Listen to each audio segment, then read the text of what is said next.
நமது மாணிக் டிவியின் அன்பார்ந்த பொக்கிஷ கண்மணிகளே வணக்கம்.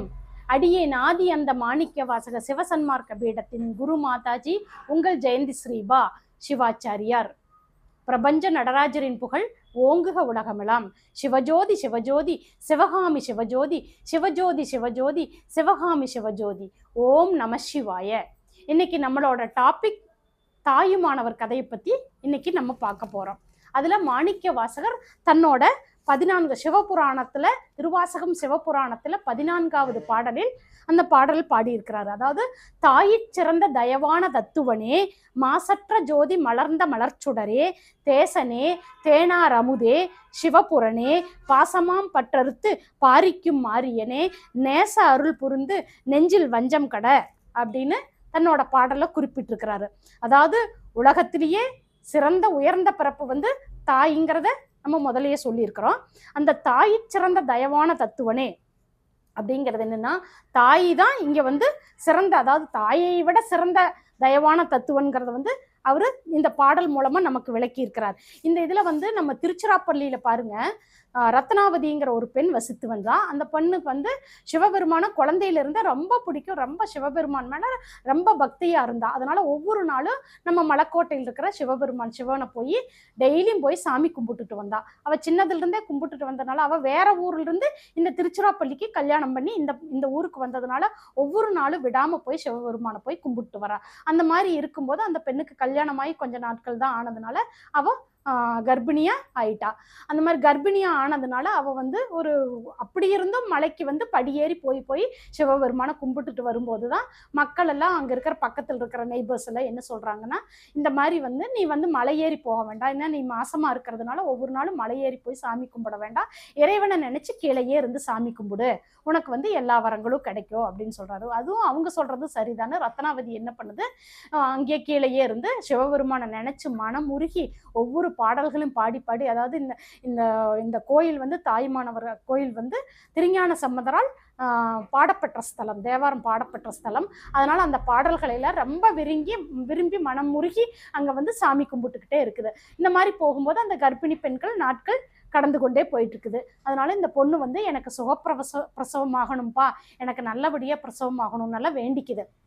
அப்போ கர்ப்பிணிக்கு நாள் குறிச்ச நாள், அதாவது பிரசவம் ஆகக்கூடிய நாள் இன்னும் ஒரு 3 நாட்கள் தான் இருக்குதுன்னு மருத்துவர் சொல்லிட்டாங்க. உடனே இந்த பொண்ணு என்ன பண்ண, தன்னோட அம்மாவுக்கு, வெளியூர்ல இருக்கிற தன்னோட அம்மாவுக்கு அந்த காலத்துல எல்லாம் கடிதாசி போடுவாங்க, அதாவது கடிதம் எழுதுவாங்க.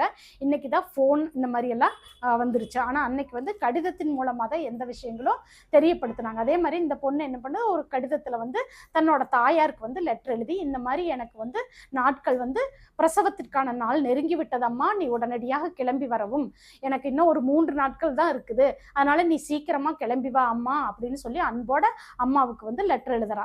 அதே மாதிரி அந்த அம்மாவும் ரத்னாவதியோட அம்மாவும் தன்னோட மகளுக்கு பிரசவம் பார்க்கறதுக்காக கிளம்பி வந்துட்டு இருக்கிறாங்க. அந்த மாதிரி நாள் அன்னைக்கு பிரசவம் ஆகக்கூடிய நாள் வந்துருச்சு.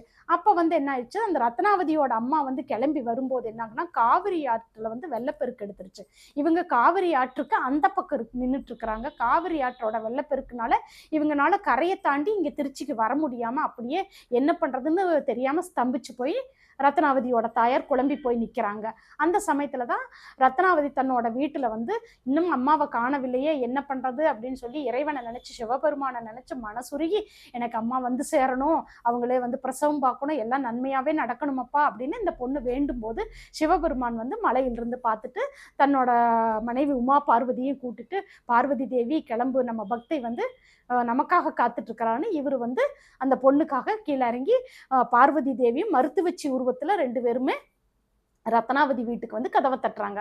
அத மாதிரி ரத்னாவதி வீட்டுக்காரம்மா வீட்டுக்கார வேலைக்கார பெண்மணி கதவை திறந்து, வாங்க உள்ள வாங்கன்னு சொல்லி, அம்மா இந்த மாதிரி அம்மா வந்துட்டாங்க அப்படின்னு சொன்னோன்னே இவளுக்கு ரத்னாவதிக்கும் ரொம்ப சந்தோஷமாயிடுச்சு. தன் தாயாரே வந்துட்டாங்க பிரசவம் பார்க்கறதுக்கு அப்படின்னு நினைச்சு ரொம்ப சந்தோஷப்பட்டா. அதே மாதிரி வந்திருப்பது சிவபெருமான் பார்வதிங்கிறது கூட அந்த பொண்ணுக்கு தெரியல. ஆனா சிவபெருமானும் பார்வதியும் மருத்துவச்சி உருவத்துல அவளுக்கு வேண்டிய கடமைகளை எல்லாம் செஞ்சு சுகப்பிரசவம் பார்த்தாங்க. அப்பெல்லாம் ஹோம் டெலிவரி, அதாவது வீட்டுல தான் டெலிவரி டெலிவரி பார்ப்பாங்க. இப்போதான் வந்து ஹாஸ்பிட்டலுக்கெல்லாம் போகிறாங்க. அந்த மாதிரி மகப்பேறு பார்க்கறதுக்கு மருத்துவச்சி கூடவே வந்து வீட்டிலேயே வந்து பிரசவம் பார்த்து சுகப்பிரசவம் நல்லபடியாக குழந்தை பிறக்குது. ஆண் குழந்தை பிறந்ததும் ரத்னாவதிக்கு வந்து ரொம்ப சந்தோஷமாயிடுச்சு.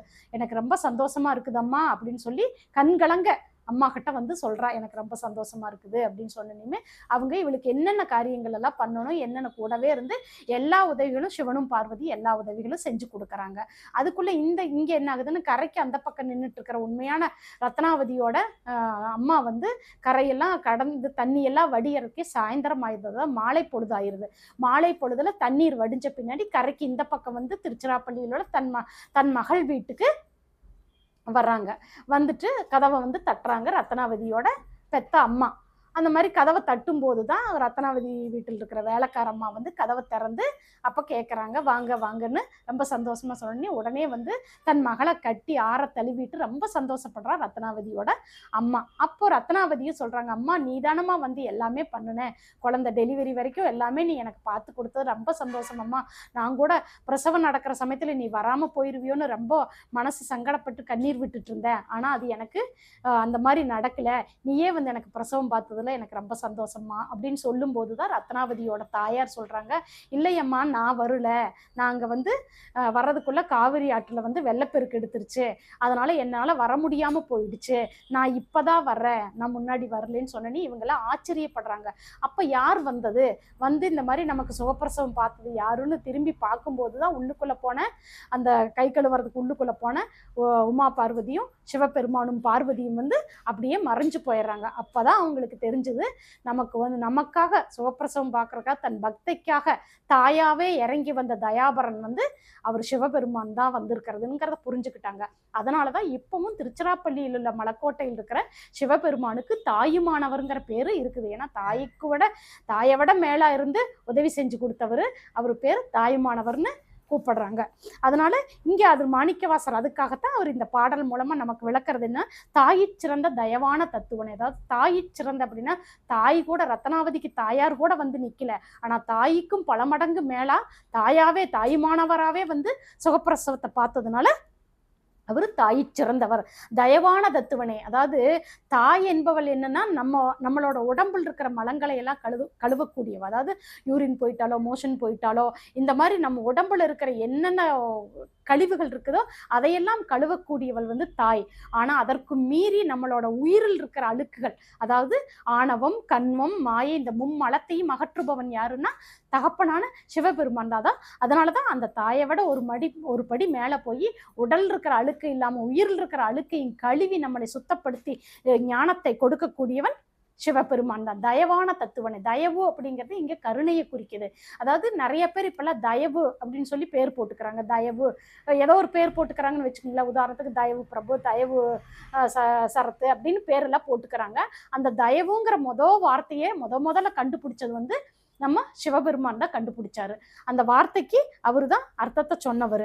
அது மாதிரி மாசற்ற ஜோதிங்கிறது இங்க வந்து என்னன்னா, மாசற்ற ஜோதினா நம்ம பாருங்க அந்த லாந்தர் லைட்டுல இதுல எல்லாம் விளக்கு எரியும் போது வந்து கரை படிஞ்சிருக்கும். அந்த கரையை தொடும்போது கருப்பா மை மாதிரி வரும், அது வந்து அதுல அழுக்கு படிஞ்சது மாசற்ற ஜோதி. அந்த மாசற்ற ஜோதி வந்து அதுல அழுக்கு, அதாவது லாந்தர் லைட்டுல அழுக்கு பிடிச்சிருக்கோம். ஆனா நம்ம சிவபெருமான் எழுந்தருளுகிற ஜோதியில அப்பழுக்கற்ற மாசற்ற ஜோதி வந்து அவருதான். மலர்ந்த மலர்ச்சுடரேனா ஒரு மலரை எடுத்துக்கங்க, அந்த மலர்க்குள்ள வரும் ஒரு தீச்சுடர் எரிஞ்சதுன்னா எப்படி இருக்கும், அது அதாவது பூக்குள்ள தீ எரிஞ்சு பார்த்துருக்கிறீங்களா, அந்த பூக்கு நடுவுல தீச்சுடரா எரியக்கூடியவர் யாருன்னா சிவபெருமான் தான். தேசனே தேனார் அமுதே, அதாவது தேனார் அமுதேனா தேனினும் இனிமையானவனே, சிவபுரனே சிவபுரத்தில் வசிப்பவனே, பாசமாம் பற்றறுத்து பாரிக்கும் ஆரியனே, அதாவது இந்த பாசத்தை எல்லாம் பற்றறுத்து காப்பாற்றும் வீரனே, பாரிக்கும் ஆரியனே காப்பாற்றும் வீரனே, நேச அருள் புரிந்து நமக்கும் நேசம்னா நண்பனா இருந்து அருள் புரிந்து நெஞ்சில் வஞ்சம் கட, நம்ம நெஞ்சத்தில் இருக்கிற அந்த வஞ்ச எண்ணங்களை எல்லாம் அழிச்சிருவாரு. அப்பேற்பட்ட தாயிற் சிறந்த தயவான தத்துவனே, இப்பேற்பட்ட தாயினும் மேலான தாயுமானவரா வந்து நின்ன அவருக்கு தான் இந்த தாயிற் சிறந்த தயவான தத்துவனேங்கிற பேர் பொருத்தமானதா அமைஞ்சிருக்குங்கிறத விஷயத்த வந்து நமக்கு மாணிக்க வாசகர் இந்த பாடல் மூலமா உணர்த்துறாரு. அதனாலதான் ரத்னாவதிக்கு எப்படி தாய்மானவரா வந்து உதவி செஞ்சாரோ அந்த மாதிரி எல்லாத்துக்கும், உலகத்துக்கு தாய் தகப்பன் எல்லாத்துக்கும் மீறின சக்தி வந்து சிவபெருமான் தாங்கிறத நம்ம முழுக்க உணர்ந்துக்கணும். இந்த பாடல் மூலமா அதை அற்புதமா விளக்கி இருக்கிறாரு நம்ம மாணிக்க வாசகர். நன்றி அன்பர்களே. நமது மாணிக் டிவியின் அன்பர்களுக்கு ஒரு வாய்ப்பு கொடுக்குறோம். அதாவது நமது மாணிக் டிவியின் மூலமாக இந்த சேனலை சப்ஸ்கிரைப் பண்ணுற அன்பர்களுக்கு மட்டும் நமது சேனல் மூலமாக நமது பிரபஞ்ச நடராஜரின் திருக்கோயில் மூலமாக மகாலட்சுமி கடாட்ச தாயத்து ரூபாய் 5000 மதிப்புடைய தாயத்து வந்து வேள்வி குண்டத்தில் சிவாச்சாரியர்களால் பூஜிக்கப்பட்ட உச்சாடனம் ஏற்றப்பட்ட தாயத்து, மகாலட்சுமி கடாட்ச தாயத்து அதாவது நம்ம சேனலை சப்ஸ்கிரைப் பண்ணுறவங்களுக்கு மட்டும்தான் இது நாங்கள் வழங்குறதா இருக்கிறோம். யாராக இருந்தாலும் எங்களையும் ஒரு பொருட்டாக மதித்து இந்த வீடியோவை பார்த்த அனைவருக்கும் எங்களது கோடான கோடு நன்றியை தெரிவித்துக் கொள்கிறோம். அதனால் அன்பர்களுக்கு இந்த வாய்ப்பை நாங்கள் இலவசமாக பண்ணி கொடுக்குறோம். அந்த லக்ஷ்மி கடாட்ச தாயத்து வாங்குறவங்க சப்ஸ்கிரைப் பண்ணிவிட்டு உங்களை பற்றின டீட்டெயில்ஸு, பேர் டீட்டெயில்ஸு, கான்டாக்ட் டீட்டெயில்ஸ் எல்லாம் நம்மளோட கமெண்ட் பாக்ஸில் தெரிவிங்க அன்பர்களே. நன்றி, வணக்கம்.